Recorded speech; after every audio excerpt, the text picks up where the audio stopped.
السلام علیکم ورحمۃ اللہ وبرکاتہ۔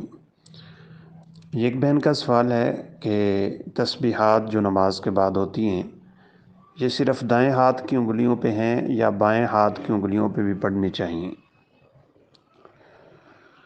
رسول اللہ صلی اللہ علیہ وسلم کا یہ فرمان ہے، امام احمد بن حنبل مسند میں بھی لائے ہیں اور دیگر کتب احادیث میں بھی ہے کہ اپنے ہاتھ کی انگلیوں کے پوروں پہ تسبیحات پڑھا کرو، کیونکہ فَإِنَّهُنَّ تَشْهَدْنَ يَوْمَ الْقِيَامَةِ او کما قال علیہ السلام، یہ قیامت کے دن انسان کے حق میں گواہی دیں گی۔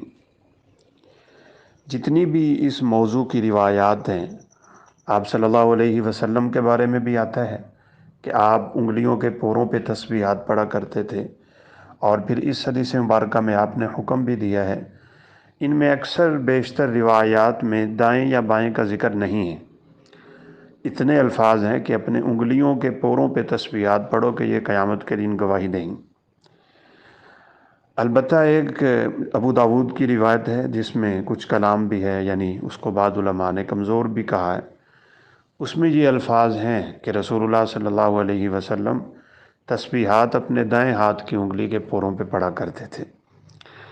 اس کے علاوہ سیدہ عائشہ رضی اللہ تعالیٰ عنہ کی صحیح روایت موجود ہے، اور وہ بڑی مشہور حدیث ہے، کان یعجبہ التیمم فی تناعلہ وترجلہ وطہورہ وفی شأنہ کلہ۔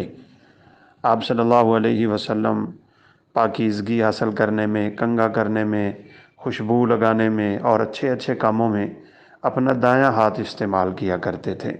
تو اس حدیث کا عموم بھی ویسے اس بات کا تقاضا کرتا ہے کہ تسبیحات دائیں ہاتھ پہ ہونی چاہیے، لہذا سے یہی صحیح بات ہے کہ دائیں ہاتھ کی انگلیوں پہ تسبیحات پڑھنا افضل ہے۔ البتہ بائیں ہاتھ پہ اگر کوئی پڑھ لے تو جائز ہے، اس کو ناجائز کہنا یا حرام کہنا ایسی کوئی بات نہیں ہے، یعنی اختلاف افضل اور غیر افضل کا ہے، تو دائیں ہاتھ کی انگلیوں کو پوروں پہ پڑھنا افضل ہے، بائیں ہاتھ کی انگلیوں پہ پوروں پہ پڑھنا جائز ہے۔ واللہ تعالی اعلم۔ السلام علیکم ورحمۃ اللہ وبرکاتہ۔